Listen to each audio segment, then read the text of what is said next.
Thank you very much, Michael. So this morning for the presentation, this is Food Safety in Africa, Past Endeavors and Future Directions. And this is a discussion of a report led by the GFSP. For this morning's presentation, I'm going to tell you a little bit more about the GFSP and our view of food safety as a key development issue. I'll provide some motivations for the study and its methodology, talk a little bit about food safety, the landscape in Africa, what we found that to be as we did the report, provide evidence on which the report was based, and results and recommendations. So with that, the GFSP, in terms of our key principles, we believe in upgrading regulatory systems to reduce the public health burden of foodborne disease for domestic consumers and to encourage trade. To promote food safety systems based upon prevention and underpinned by science, and then, of course, to advocate that the SDGs are unattainable without the achievement of adequate, safe, and nutritious food for all. In terms of our key messaging, the GFSP considers that food safety is multidimensional, integrated and indispensable to the achievement of the SDGs, that goals, principles, strategies, and investments for food safety capacity building should take into consideration the public health burden of foodborne illness, and then greater synergies must be achieved between the public sector and the private sector capacity building efforts. Again, I want to just quickly mention, and I won't spend much time on this, but that food safety is a mainstream economic development issue. One of the things that you'll see on this slide is the reference to food safety being integral to SDG 1, 2, and 3, and then, of course, as the food safety contributing as well to other SDGs, including 5, 6, 8, and 11, among others. And that the lack of explicit attention to food safety in the SDGs stems from the low evidence base of the burden of foodborne disease and the overall low awareness of development practitioners about the economic significance of unsafe food. But recently, we know that the SDGs were adopted. The 2015 WHO report of the burden of foodborne disease outlines that it is comparable in magnitude to malaria, HIV, AIDS, or tuberculosis. Also, 2018 attribution studies show consumption of risky foods increasing fast in low and middle income countries, implying that foodborne disease will get worse.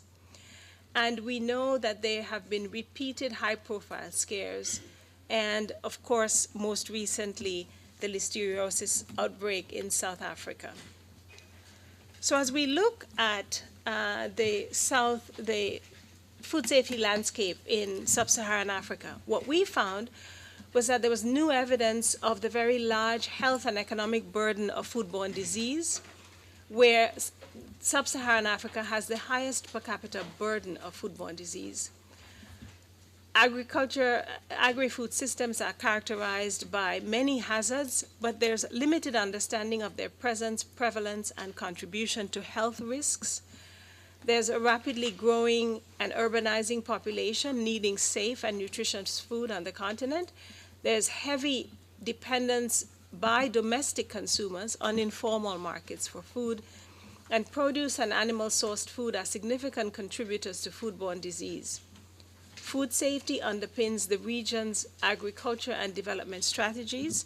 As we look at the Malabo Declaration, we know that that expects to have much greater trade, regional and external, and that national governments are responsible for ensuring safe food, and the international donor organizations have been major providers of investments. So how can we best mobilize, target, and coordinate public and private investments? This, once again, talks a little bit and shows you a little bit of information on this burden of the public health burden of foodborne disease compared to malaria, HIV, AIDS, or tuberculosis. And we know the Global Fund, for example, invests up to $4 billion per year. Yet, of course, the investments in food safety pale in comparison. Again, here you'd see that the causes of foodborne diseases are largely zoonosis related and largely based on microbes. Now, the Global Food Safety Report that we are discussing this morning and that I'm happy to share with you this morning, this report, as I mentioned, provides new findings and is one of the only reports and the attempts to actually take a look at investments in food safety in sub-Saharan Africa over the last 10 years. It's the only report of its kind. Of course, the report also outlines the limitations, especially given the fact that several of the investments by bilaterals and multilaterals don't actually quantify or specify the amounts of their investments that are specific to food safety. However, what the report does is that it takes a look at, for those investments in over 500 projects, the evidence in those projects of the amount of investment in food safety, and where food safety outcomes were specified, it counts those projects as well as part of the projects that support food safety on the continent.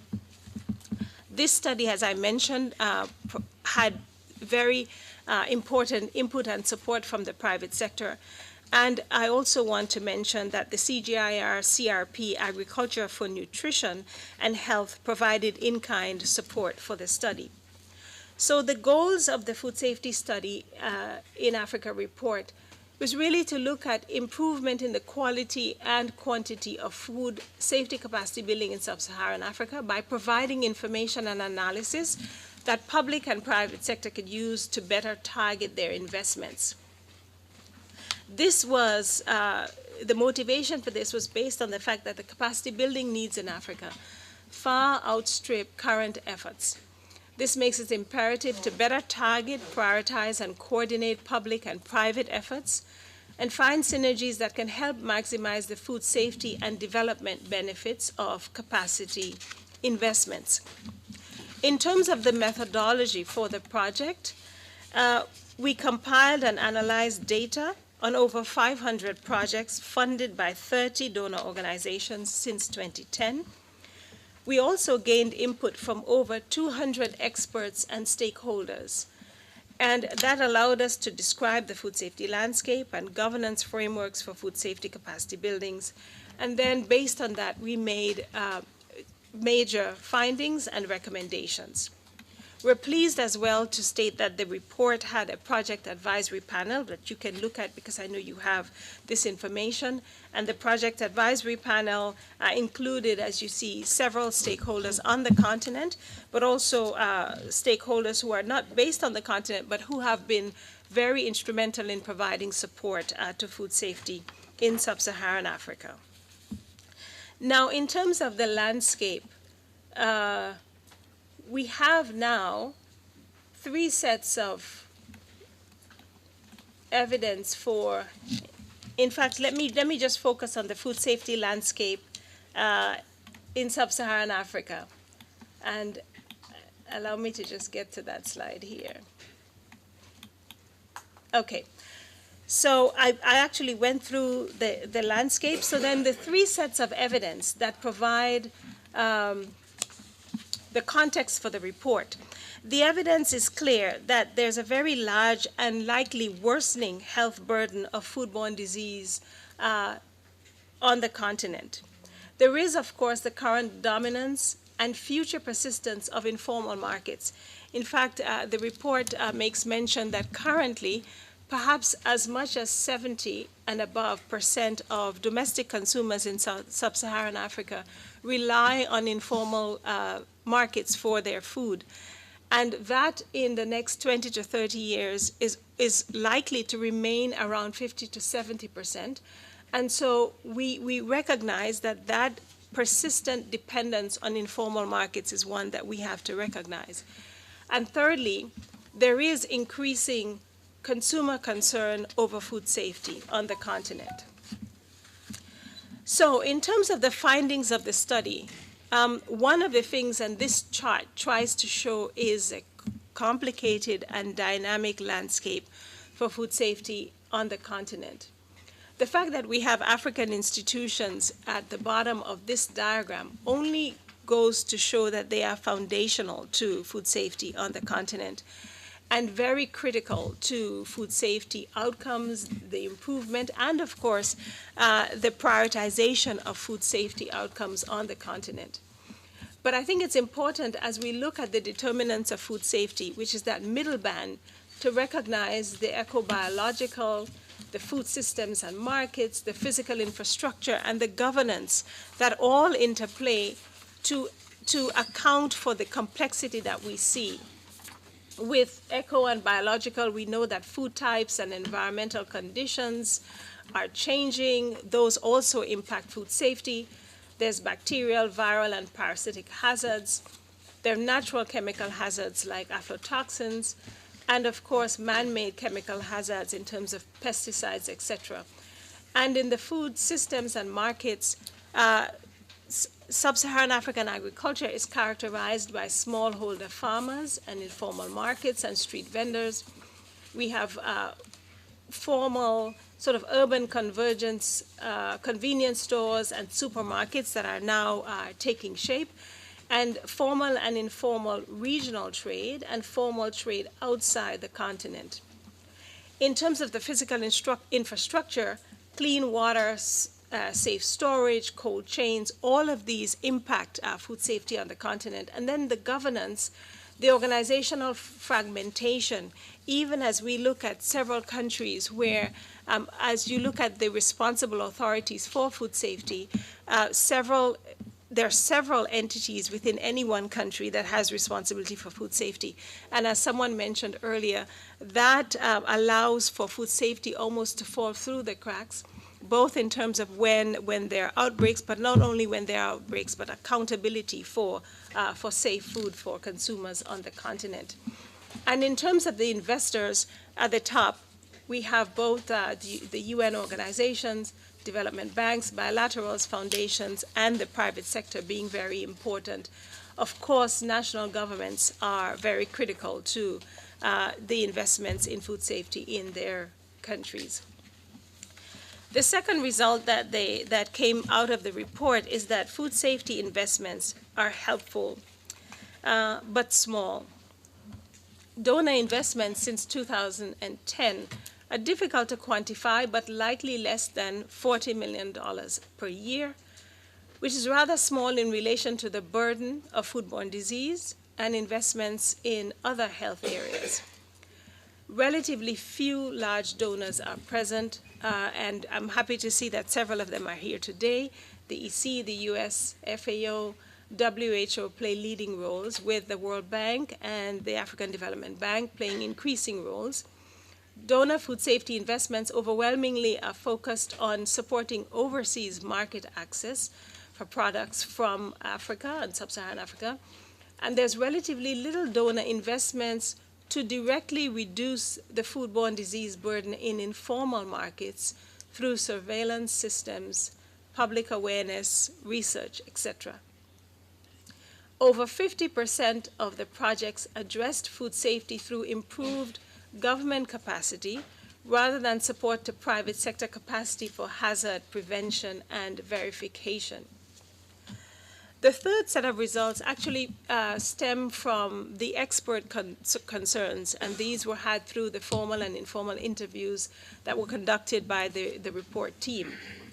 Those concerns include stakeholders and experts have high concerns over public health impacts, the public health impacts of food safety. Modern food safety management is applied to the export sectors, but not to informal markets where most African consumers buy food. The focus still on hazards that still persists, with little information or attention to risks. And that actually is where the human health impacts become more relevant. Old-fashioned control and command thinking dominates, and market and demand-led approaches are little used. And substantial focus on chemical risks and too little on biological hazards and their risks to human health. In terms of the recommendations from the report and the path forward, the report lists 3 main recommendations. The first is that we need to put public health first. And public health is important. Both governments and donors need to prioritize investments to better address the public health of domestic consumers dependent on informal markets. We also know that in that context, the public health and domestic economic cost of unsafe food measures and more than about 50 times the trade-related costs for sub-Saharan Africa. And this is a finding from a bank report that is recently and now being launched. Also, the second recommendation is that we need to build capacity for well-governed, evidence and risk-based food safety systems. And this is focusing, rather than focusing on hazards, focusing on risks. And the very last recommendation is that we need to focus on the market-led drivers and harvest marketplace drivers of progress on food safety. We expect now that, particularly with these recommendations, we recognize that the impetus in the past has been to look at, and rightly so, and understandably so, market access for goods from sub-Saharan Africa. And that's an important thing, both for national governments and for, of course, the receiving goods countries. But we also want, in this report, to suggest that we need to broaden the focus, in addition to market access, to really looking at what the economic cost of foodborne diseases are for domestic consumers in sub-Saharan Africa, how that affects productivity, and what that means in terms of development and in terms of achievement of the Sustainable Development Goals. And so with that, let me stop here and thank you for your attention.